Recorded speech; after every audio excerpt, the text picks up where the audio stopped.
Alright, so I'm waiting on parts for that one where the wastegate fell off and broke the gas line. I can't get the fuel filter to quit leaking. No matter what I do with a new seal or anything, it's just where it hit right there in front of the fuel pump and broke the line. It did something to the filter where it won't seal. But we got some valve seals, so let's put some valve seals on the Trans Am today. And you know, this thing never had this issue until we had some valve float issues on this car a long time ago, and we put different springs in it and changed the install height. That was video from like 2-3 years ago, probably longer than that. I can't remember, but maybe we just didn't get the right size valve seal, because those valve seals, I noticed, I don't know why I didn't look at that when we rebuilt the motor, but them valve seals have come off of where they're supposed to be before, and it's doing it again, I'm pretty sure, because we rebuilt the motor and it's still smoking. And the only thing we didn't touch was the heads, so it's got to be the heads. It was doing it before the rebuild and it was doing it after the rebuild. So let's put these valve seals on and see if that'll fix it. If I can find my valve compressor tool. Alright, this is the valve compressor tool I'm going to use. It's the Pro Form, but you can switch the threads from 7/16 to 3/8 just by flipping this around. It's got some adjustment here where it pushes down on the valve spring retainer, and yeah, you just pull that lever, and if it pushes it down, that handle falls out. Alright, I forgot the part number, but I'll put it down here. So let's take the hood off, we'll take the exhaust off, those forward facing headers, and we'll dive into it. The way I'm going to do it, I've lost my string, but what I do, I get the piston all the way down to the bottom, and then I stick a bunch of rope in the cylinder, and I turn it over with a wrench on the front of the crank until it stops. Not real hard, just enough to where it just stops. And then I take the springs off, because if you're a lot of people, they'll blow air in there, and that works too, but if you're blowing air in there, make sure the piston's at the top, because if the piston's at the bottom and you're blowing air in there and you break the seal on the valve, where the valve seal's on the head, all that pressure is going to come out and your valves are going to drop inside your motor, and then you're going to take your intake heads and all that off.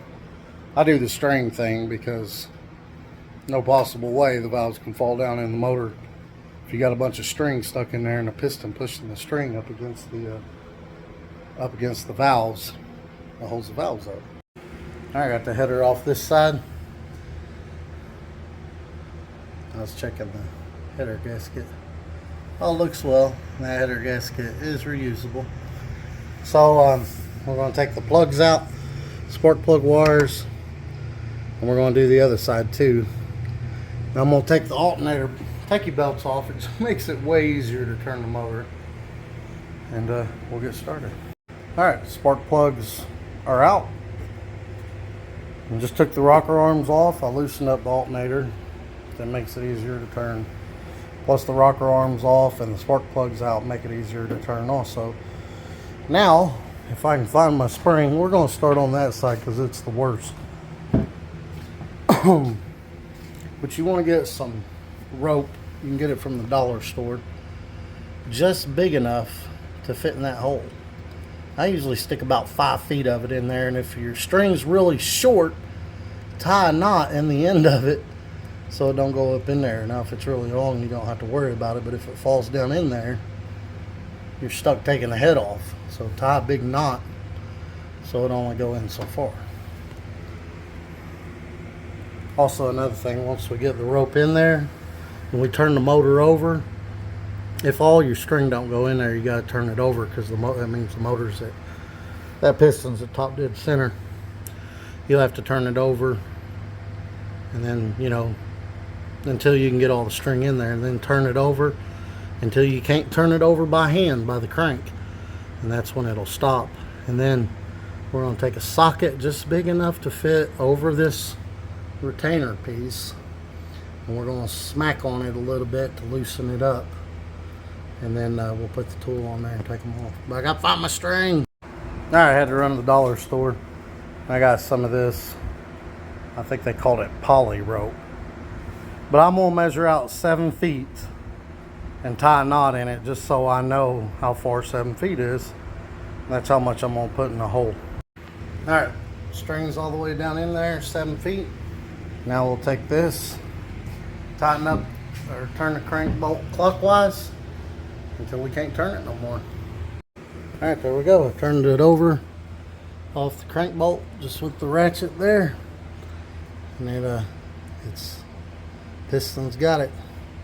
It's up in the head.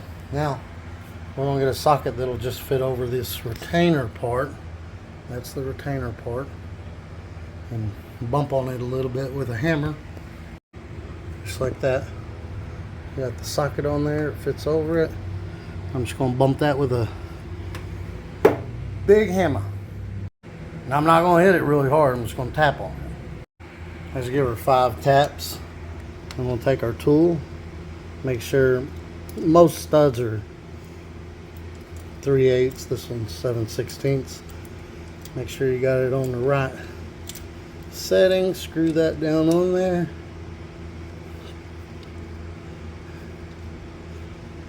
And then you can spin this down if needed to set it correctly, set the height correctly.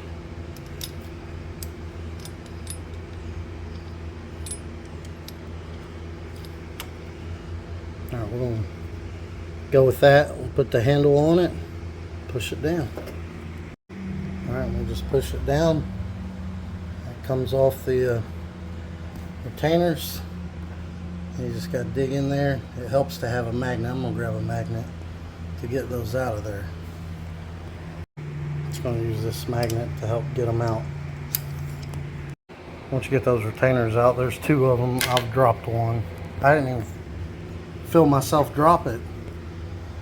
You release the pressure, pull that up, pull the handle up, and this will come right out of there.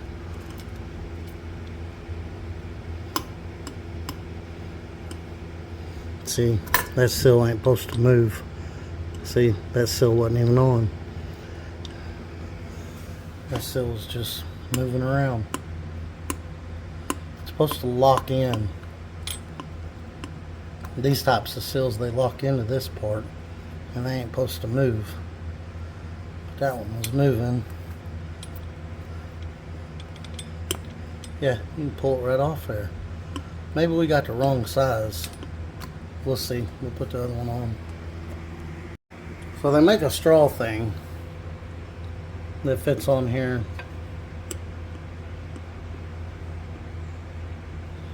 That you can slide these down on so it doesn't get caught on that groove, but if you're really careful.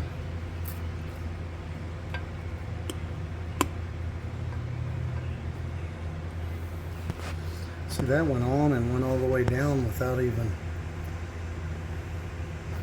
really no pressure. See, it's all the way down. It's as down as it'll go. But usually you got to knock those on with a socket, and we are going to do that. Typically I take a socket that'll just fit over it, and I'll bump it on a little. I'm going to do that, but it looks like it went all the way down. Can't really go no further. I'll hold the socket, of course, but I'm just going to do that a little bit. Well, the difference is I can't easily pull that one off. I could easily pull the other one off. Yeah, see, those just fit better. And also check to make sure it's not rubbing on the spring, and it's not. But yeah, I can't pull that off. The other one I could pull off with my finger, off and on. Alright, then we put the spring that on. We screw our tool back on. We'll compress that back down and put the retainers in. So I found on when you're putting it back together, try to hold that spring back as you push down on it. You want to try to get that up in the hole as straight as you can, because the straighter you get that valve stem up in the hole, the easier it's going to be to put the retainers on. Alright, we pushed it down, we got the retainers in, beveled side down just like that. That little lip part's going to go in that groove. If you get it close, they'll fall right into place. Oh, yeah, see, if you get it close, they'll fall right into place, just like that. Alright, that one's done. 16 more to go. And then we'll go over how to set the lifters and put the spark plug wires back on. Alright, not sure if I mentioned this or not, but I got the string is in there, so I can do both of these. Once I'm done, we'll turn the balancer counterclockwise, pull our string out, put it in this one. We'll do both of these. When we get those two done, turn it counterclockwise. You know, do 2 per cylinder. One's the exhaust, one's the intake. On these, it's exhaust, intake, intake, exhaust. See the runners up here? Intake. See the runner down here? Exhaust. Exhaust. Intake, exhaust. Or exhaust, intake, intake, exhaust. Exhaust, intake, intake, exhaust. You'll need to know that later when we set the valves. Like I said, when you put these on, you shouldn't be able to pull them off by hand. I can easily pull that one off, see? And this one was up here. Which when you compress the spring to take the locks out, it's going to push it down, but it wasn't where it was supposed to be.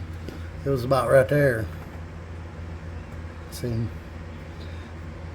In my last video, we were shining the camera in there and we could see that chrome look. But yeah. And I'm putting these on dry, by the way. And I'm even drying where they seat. Real good, I didn't mention that. I like the LS ones, because the LS one, this little seat, the the seal is made into the seat, and the spring holds the seat down, so the seal can't go nowhere. I like that much better. Much better. Make sure to inspect your springs, your inner and outer if you got dual. Inspect your springs, make sure they're not cracked or anything like that. Alright, about got this side licked. If y'all watched my last video on why is the Trans Am smoking, you'll know this side was the worst. And there was only one of them that was where it was supposed to be, and even it was easy to pull off with my fingers. These new ones, I can't pull them off. So I'm pretty confident this is going to fix our smoking issue. And now that I think about it, we changed springs in this car because we had valve float, and I figured why not change the seals while we're in there. We've had that smoke issue ever since then. Just where the exhaust ran under the car, you couldn't tell it as bad, and obviously it's gotten worse. I think the seals that we had, they just weren't the right size, though I mic'd them and they seemed about the same size. I don't know. This hole does look a lot bigger though, the top hole. I don't know, but they're not staying down on the guide like they're supposed to, and they're not stretched out. These, see that bevel with my finger? You'll see on these there's more of a bevel where this pushes in. Plus it's got a groove that holds that. So does that one. I don't know. We must just got the wrong size. I don't know. But I'm pretty confident this is going to help with performance and the smoking, because there was all kinds of oil getting down past through that seal. That's why it was smoking so bad. When Chris would first start it up at the track, I mean, it was bad. As you ran it, it got a little bit better, but it was still bad. But yeah, hopefully this fixes it. All right, one side down. I kept the old seals right here just to make sure I got them all. I didn't miss any. There's 8 there, so driver's side done. Something also I've been doing that seems a little bit helpful. So I put a screwdriver in there, because it's hard to hold that spring. I put a screwdriver in there, don't pry too hard, and kind of hold that in there to keep the hole straight. Because the straighter you get that hole over that valve stem, the way easier it is to drop these retainers in. And it goes without saying, but try not to drop your retainers in any of these holes. Them things are easy to get away from. I'm almost done. I got these 2 left to go. Put these springs on, do those 2, and done. Alright, change date on this side for a total of 16. I had 19 of these. I got 3 left. And these are all blue.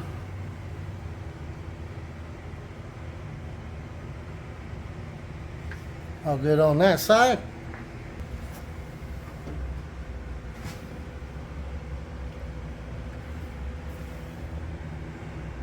One, 2, 3, 4, 5, 6, 7, 8. All new blue ones. The old ones were black. And just so y'all know, I actually beat on the first 2 with the socket over the retainer. I didn't have to do that. They come off just fine. Now some of those, sometimes those retainers do not want to come out, do not want to come off.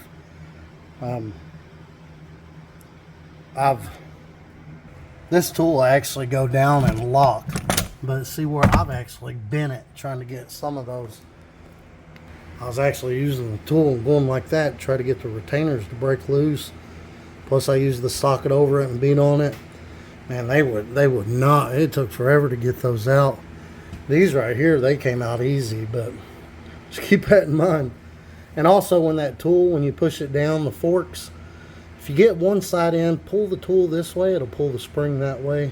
It'll help you get the other in. But like I said, the straighter you get that spring down on that valve stem, the easier it is to put those in.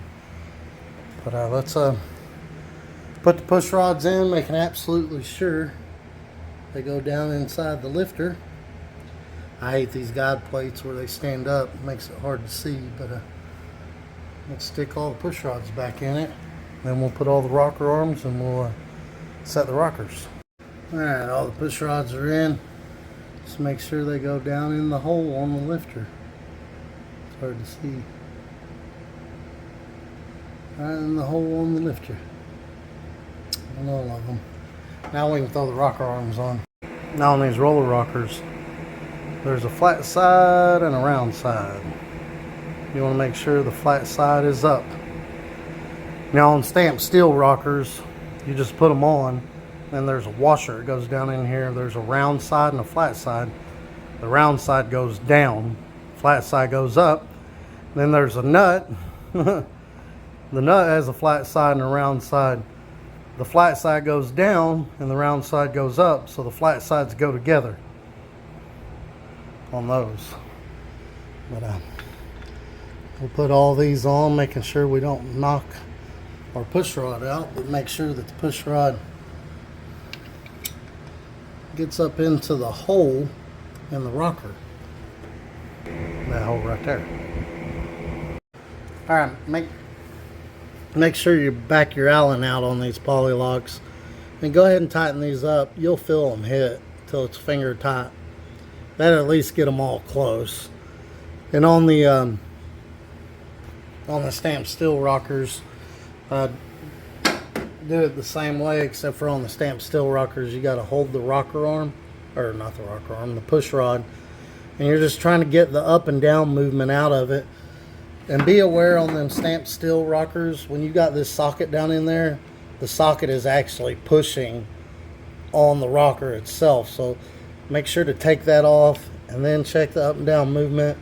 Tighten it a little bit more until you get just to where it's got the up and down movement out of the push rod.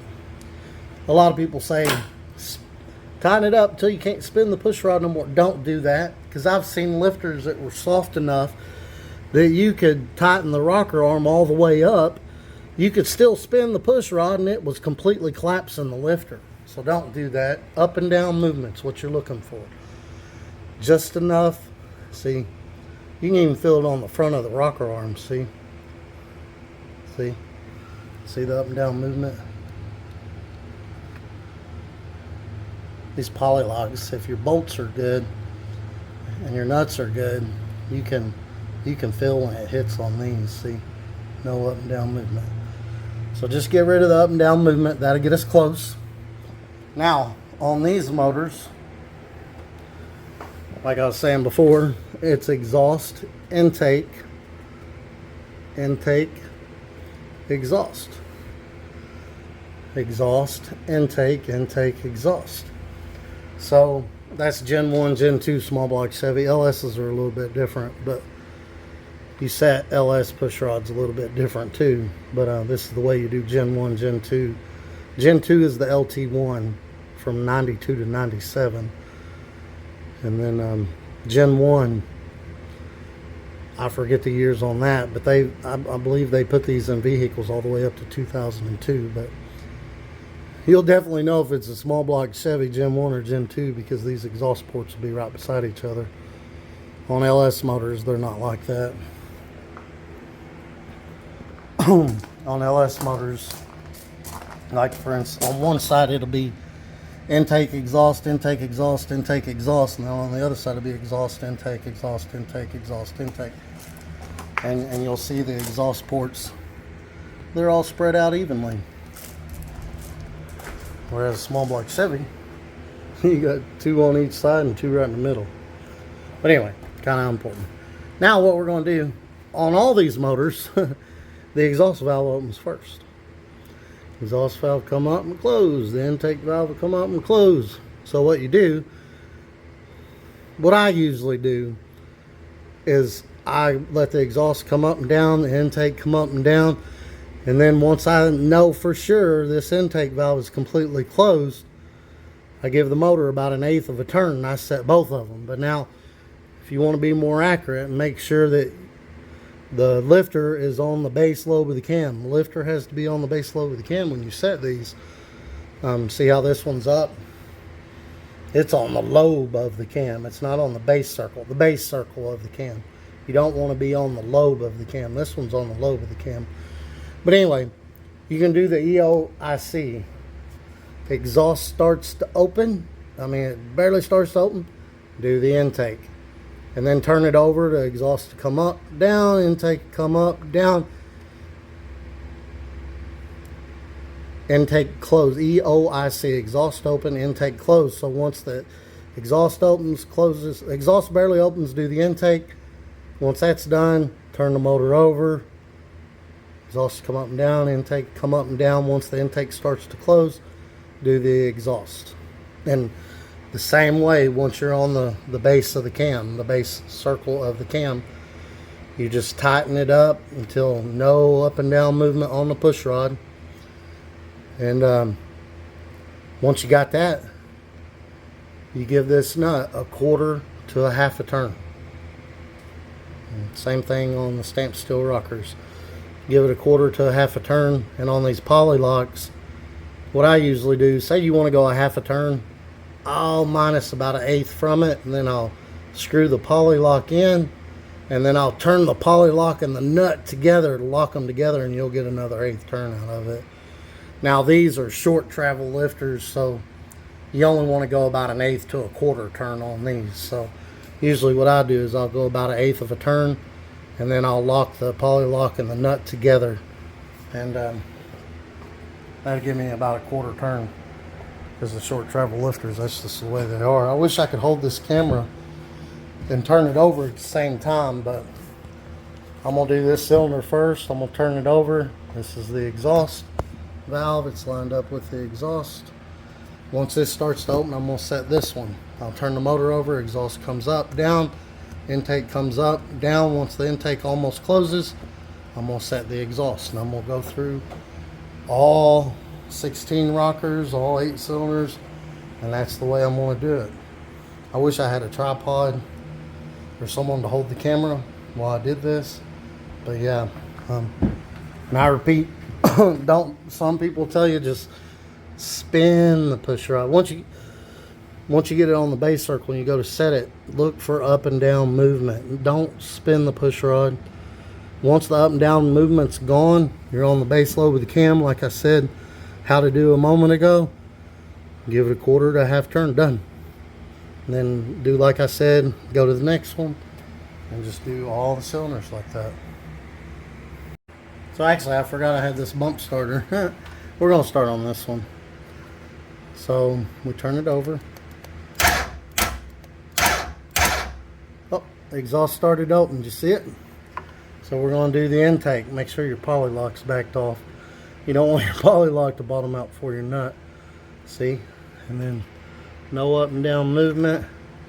And then you give it a quarter to a half turn, however many you like to do. On these, like I said, we do about 1/8 of a turn, and then dang it, we lock the poly lock down,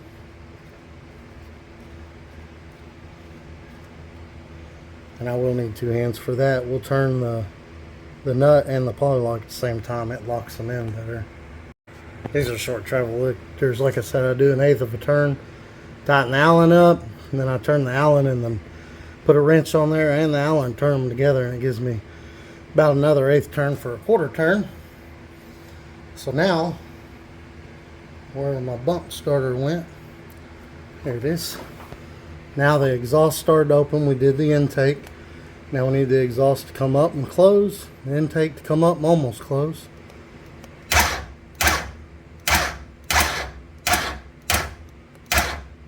Oh, it's almost closed, or it just closed. Either way, it's fine. Then we tighten this up just till we get up and down movement out of the push rod.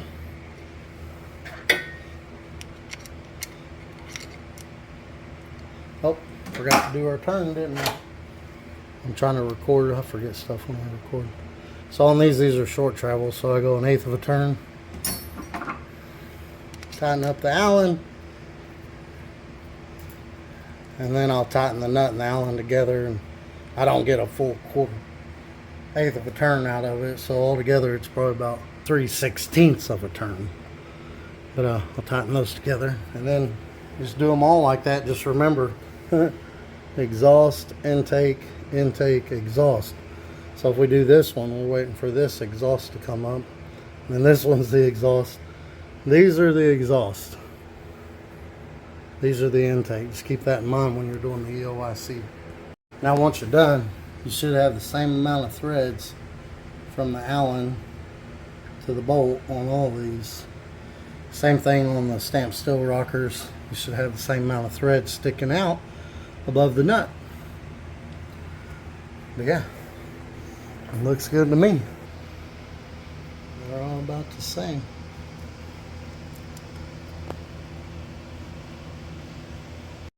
Now if you have typical headers, you probably want to put those on first. But since this one's up and forward headers, it's easier just to put the spark plugs in first. So we're going to put the spark plugs in, and then we'll do the wires. Now let's do our plug wires. So this is cylinder, this is the driver's side, front to back, 1, 3, 5, 7. On the passenger side, it's 2, 4, 6, 8. Now, the first thing you got to do, and if you're not too familiar with this, mark your spark plug wires before you take them off, at least number 1. But if you didn't mark it, and you don't know which one's number 1 on the cap, number 1 should always be right here, if it's wired correctly per GM for Chevrolet motors, but not everybody does it correctly. So there's a couple different ways you can find top dead center for number 1. You can put your finger over this hole without the spark plug in it and bump the starter over. When it out at you, take the cap off wherever the rotor is pointing. In relation to the cap, that's your number 1 plug wire. But you can also do what we was doing a while ago. Number 1 cylinder, exhaust starts to open, it closes. Intake opens, it closes. Once it closes, turn the balancer back around to the 0 mark, and then take your rotor off, or take your cap off, whichever one the rotor is pointing to on the cap. That's number 1. I've wired mine correctly, plus the spark plugs are numbered. So the way it goes, once you find number one, this is my number one. It's hard to see. 1, 8, 4, 3, 6, 5, 7, 2 in a clockwise motion. 1, 8, 4, 3, 6, 5, 7, 2. Just like that. But Christopher buys these spark plug wires that are numbered. See, number one, and they're all numbered. So I already know I can just grab them and look at them. And number 3, and you can mark them if you take them off. It makes things a lot simpler. 5.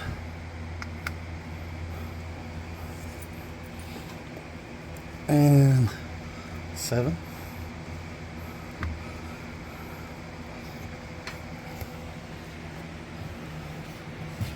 Then we'll put these on again.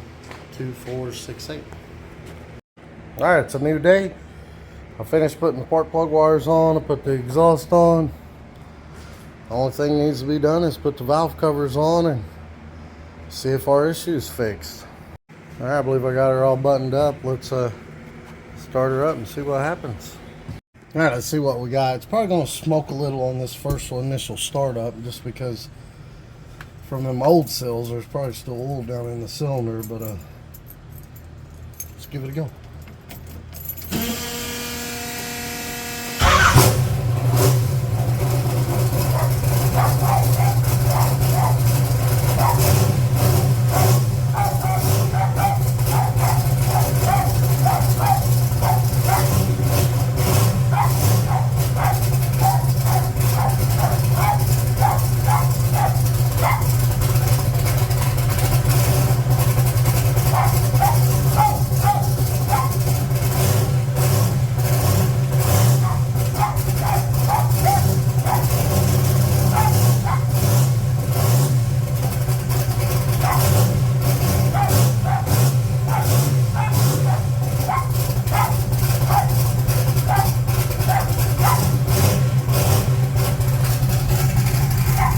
Dogs don't like that. This thing starts right up though. That's a cold start. It ain't been started in a few days. Well, let's let it run a little bit and see how it does. I can already tell it's smoking less. There is a little smoke in there, but I think that's still from oil beating down in the cylinder. But we'll warm it up and see. Well, guys, I backed it out here and I let it run for a little bit and it was still smoking, so I wasn't very confident it fixed it. But then it must have just had oil in the intake from it leaking. So I drove it around the block, I got on it, and yeah, I think it cleared it out. I think it's good now. Here's a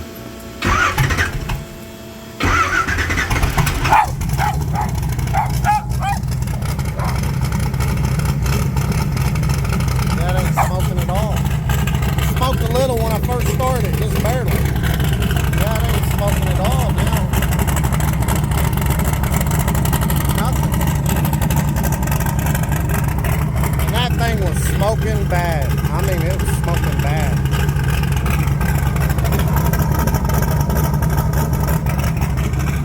Nothing.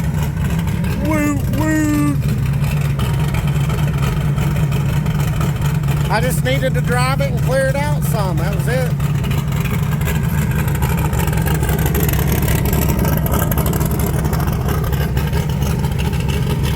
I'll take that. Smokes just barely when you first start up. I mean, just barely. Yeah, I think we got it. Yeah. I'm glad that's fixed. Because I mean, it was pretty bad. If any of y'all saw it at the track, you'd know. I mean, it was bad. It was pretty bad. It was kind of embarrassing, I'll be honest with you, but it's fixed. Yes. Y'all have a good day.